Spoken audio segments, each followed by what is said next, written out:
જય શ્રી કૃષ્ણ મિત્રો, શું તમે જાણો છો કે તુલસી માતા ભગવાન શ્રી વિષ્ણુની અત્યંત પ્રિય છે? તેથી જ હિન્દુ ધર્મમાં તુલસીના છોડને માતાનું સ્થાન આપવામાં આવ્યું છે.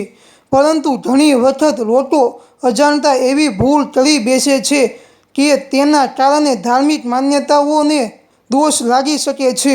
આજે આપણે જાણીશું કે કયા દિવસે તુલસીની સુકાઈ ગયેલી ડાળીઓ અથવા લાકડીઓનું દહન કરવું અશુભ માનવામાં આવે છે. ધાર્મિક ગ્રંથો અને લોક માન્યતાઓ અનુસાર એકાદશી, દ્વાદશી, પૂનમ, અમાસ અને વિશેષ કરીને પુરુષોત્તમ માસ દરમિયાન તુલસીની ડાળીઓ તોડવી કે તેનું દહન કરવું ટાળવું જોઈએ. તુલસી માત્ર એક છોડ નથી, પરંતુ તેને માતા વૃંદાનું સ્વરૂપ માનવામાં આવે છે. તેથી તેની સાથે આદર અને શ્રદ્ધાભાવ રાખવો જરૂરી છે.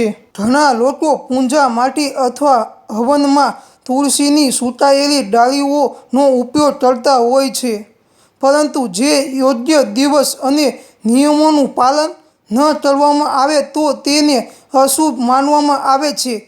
જો તુલસીની કોઈ ડાળી સુકાઈ જાય તો તેને ગંદકીમાં ન ફેંકવી જોઈએ.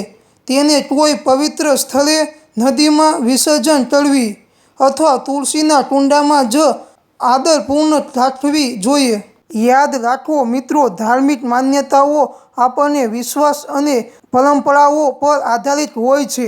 તેથી દરેક કાર્ય શ્રદ્ધા અને યોગ્ય નિયમો સાથે કરવું જોઈએ.